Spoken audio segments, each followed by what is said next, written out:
네, 김선호 대행님께 한 가지 여쭤보겠습니다. 그 스카이데일리라는 인터넷 매체가 지난 1월 16일에 계엄 당일에 미군과 계엄군이 합동으로 작전을 펼쳐서 수원 성간이 연수원에서 한국의 여론 조작을 하고 선거 조작을 했다는 스파이 활동을 하는 중국인 해커 99명을 체포해서 일본 오키나와 미군 기지로 이송했다라는 기사를 냈습니다. 12월 3일이든 4일이든 계엄군이든 국군이든 좀 이런 작전을 펼친 바가 있으십니까? 없습니다.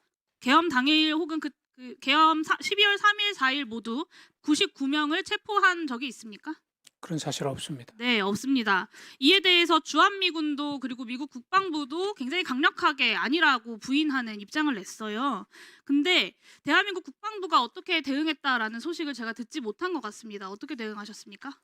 여기선 뭐 별도로 저희들이 대응할 요 사안이 아니라고 저희들은 판단을 했고요. 거기에서 아마 관련된 미측에서 정확한 입장을 낸 거로 제가 확인을 했습니다. 네, 미국에서는 이렇게 강력한 언사로 부인을 하는데 한국의 국방부는 별로 그럴 만한 대응할 만한 사안이 아니다라고 판단했다는 것은 저는 좀 납득하기가 어렵습니다. 이게 군사외교적인 문제까지 일으킬 수 있는 가짜 뉴스인데 아무 대응을 하지 않았다는 게 저는 이해가 안 갑니다. 좀 지금이라도 필요한 조치들을 좀 검토해 보시기를 바랍니다. 예, 제가 지금 다시 한번 확인을 해보겠습니다. 네, 김용빈 총장님. 네. 스카이데일리에 이런 보도가 나간 1월 16일이 1월 16일 그 헌법재판소 윤석열 탄핵심판 2차 변론 기일이었습니다. 여기서 피청구인 측의 배진한 변호사가 이 기사를 길게 인용을 하면서 미국에서 조사를 했다면 곧 발표를 하겠죠라고 이야기했습니다. 다시 한번 확인하겠습니다. 이 뉴스 가짜 뉴스 맞죠? 가짜 뉴스 맞습니다. 네. 스카이데일리는 지금도 이 이야기가 진실이라는 입장 하에서 계속해서 비슷한 논조의 이야기를 내보내고 있습니다. 사실 지난 5년 동안 150건의 부정선거 소송에서 선관위가 150번 다 승소했음에도 불구하고 이 부정선거론이 수그러들지 않고 있는데요. 총장님은 이게 좀 어떤 이유라고 생각하십니까? 여기서 제가 어떤 이유 가짜 뉴스가 수그러들지 않는 이유. 글쎄요.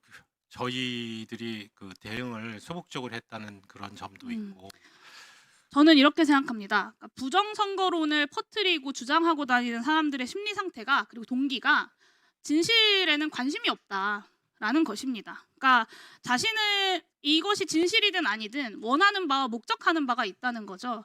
그러니까 자신이 믿지 않는 거짓을 다른 사람한테는 믿도록 하면서 그거를 믿은 상대방으로부터 어떤 경제적인 이득을 취하는 걸 형법에서는 사기죄라고 하지 않습니까? 저는 이 부정선거론은 정치적 사기라고 생각합니다.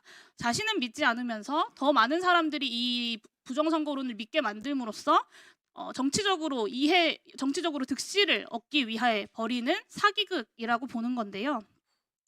구속된 내란수계의 입장에서 이 부정선거론의 가치론이 뭐겠습니까? 그 윤석열 내란수계가 자꾸 부정선거를 이야기하는 이유는 뭐라고 생각하십니까? 지금 그 부분까지 제가 이제 말씀드릴게요. 네, 제가 말씀드릴게요. 네, 곤란하시면 퇴임하고 검찰 권력에 대한 통제력을 잃으면 본인과 배우자 김건희가 사법처벌을 피하기 어렵겠구나. 그리고 그 당시가 이제 명태균 씨의 황금폰 이야기가 나오던 때인데 그 정보들로부터 더는 감당하기 힘든 불법 비리가 나오겠구나. 그런데 국회를 없애버리려는 비상계엄을 하기 위해서는 그것보단 좀 더 그럴듯한 명분이 필요하지 않겠냐. 저는 그래서 이 비상계엄과 부정선거론이 내면의 추악한 동기를 감추는 그런 그럴듯한 명분이었다고 생각합니다.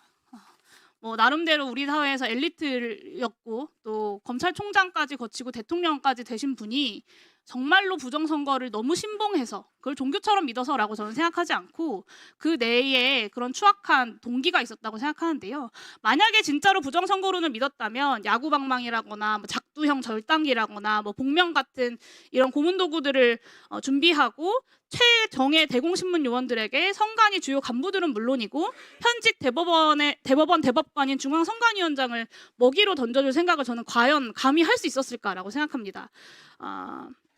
제가 이런 말씀을 드리는 이유는 부정선거론이 기본적으로 정치 사기극이기 때문에 부정선거론의 이런 성격에 부합하는 대책을 강구해야 할 때다라는 말씀을 드리려는 거예요. 이 부정선거론에 대응하는 수단으로서 사법적 응징을 중심에 놓고 행동해야 한다라는 당부 말씀을 드리는 건데요. 스카이데일리를 선관위에서 고발했습니다. 저는 적절한 조치라고 생각하지만 부족한 조치라고 생각하고요. 유명 유튜버든 종교인이든 정치인이든 뭐 스타 강사든 네, 시간 지켜주십시오. 예. 주신 마무리하겠습니다. 네. 그리고 윤석열 변호인이든 아니면 내란숙의 윤석열 본인이든 악의적이고 반복적으로 이 부정선거론을 선동하는 사람들은 가능한 모든 민영사상의 조치를 강구해야 된다고 저는 생각합니다. 선관위의 존재 의미를 부정하는 것을 넘어서 대한민국 헌정질서 그리고 근본적으로 민주주의 체제의 정당성 자체를 부정하는 시도이기 때문이라고 생각합니다. 사실상 내란범에 준하는 대응이 저는 필요하다라고 생각하는데 적극적인 사법적 응징 그리고 민영사상의 조치 강구해 주시겠습니까? 네, 의원님 말씀 무겁게 받아들여서 그와 같은 실행 방안을 고려해 보도록 하겠습니다. 네, 정광훈 목사에 대해서도 내란 선동죄로 경찰 수사가 시작이 됐습니다.